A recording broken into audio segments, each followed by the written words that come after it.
Opinión y análisis de los hechos noticiosos. Una mirada diferente con Juan Cruz Olmeda.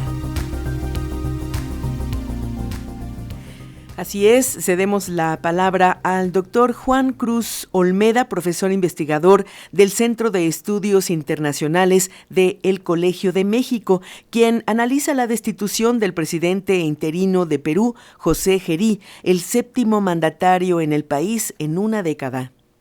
La semana pasada, el Congreso peruano destituyó a quien poco tiempo atrás había nombrado como presidente interino del país, José Gerí, y designó en su lugar a José María Balcázar.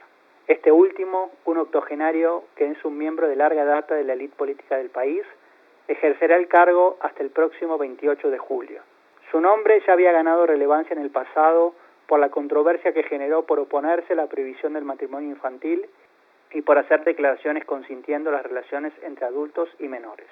Con este cambio, Perú se confirma como uno de los países latinoamericanos con mayor inestabilidad política. Balcázar será el octavo presidente en los últimos 10 años y el cuarto en los últimos 4. Llega al poder luego de que el legislativo hiciese avanzar una moción de censura contra Gerí en su rol como presidente del Congreso, lo que al prosperar supuso entonces que debiese dejar su cargo de presidente interino. Desde que llegó a dicho cargo en octubre del año pasado, Gerí se vio envuelto en diversos escándalos de corrupción. Uno de los más sonados tuvo que ver con reuniones fuera de agenda con empresarios chinos por un supuesto intercambio de favores. A esto se sumó un escándalo por una serie de contrataciones como personal del Estado de mujeres jóvenes que días antes lo habían visitado en el Palacio Presidencial. Ambas maniobras estaban siendo investigadas por la Fiscalía del país al momento en el que Gerí resultó apartado de su cargo. Balcázar fue el candidato electo para su reemplazo luego de superar en las votaciones realizadas al interior del Congreso a María del Carmen Alba Prieto, presentada como opción por el Partido Acción Popular y quien aparecía como favorita. El nuevo presidente interino fungió en el pasado como miembro de la Corte Suprema del país y construyó su carrera política bajo el ala de Vladimir Cerrón dentro de Perú Libre, el partido que llevó a la presidencia en 2021 a Pedro Castillo. Vale la pena recordar que Castillo fue apartado de su cargo en 2022 y se encuentra en prisión acusado de en su momento haber intentado un autogolpe para disolver el Congreso y permanecer en el poder. A pesar de que, por su pertenencia a esta fuerza política, la elección de Balcázar fue interpretada de manera apresurada como un nuevo giro a la izquierda en la política peruana, apenas tomó posesión de su cargo, el presidente interino se declaró más allá de las ideologías y prometió llevar al país a una transición pacífica el próximo 28 de julio, cuando será reemplazado por quien se lleve la victoria en las elecciones presidenciales previstas para el próximo 12 de abril. Como ya se mencionó, Balcázar carga en su haber con el protagonismo que ganó en la discusión que se llevó adelante en el Congreso en 2023 para sancionar una ley que prohibiese el matrimonio infantil, una práctica aún extendida en el país.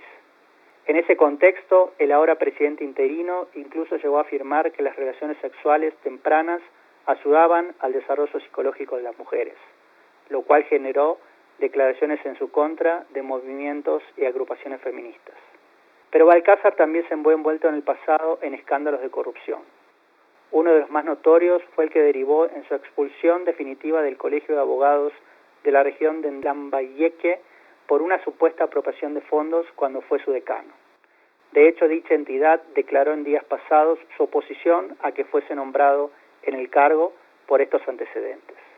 También se lo vinculó a una causa contra la exfiscal Patricia Benavides por intercambio de favores ofrecidos a Balcázar por esta última para que el Parlamento votase por archivar denuncias que pesaban en su contra.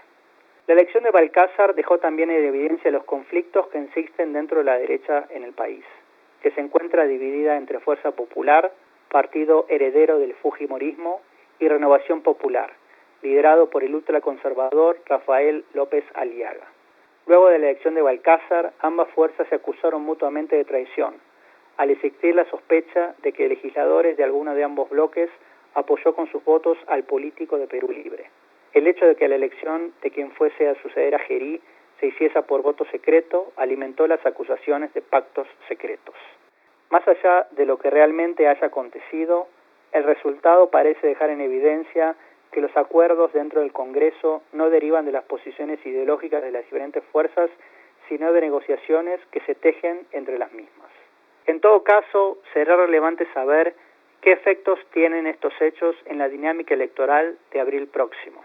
Como se recordará, las últimas elecciones en las que los y las peruanas votaron por un presidente dieron como ganador a un outsider de izquierda como Pedro Castillo, que sin embargo no logró nunca hacer pie en el poder. El descontento con la clase política tradicional puede también volver a derivar en la aparición de otro outsider. La cuestión de fondo es saber si el resultado de estas próximas elecciones podrá poner fin a la inestabilidad política del país o más bien, como viene sucediendo desde hace una década, la profundizará.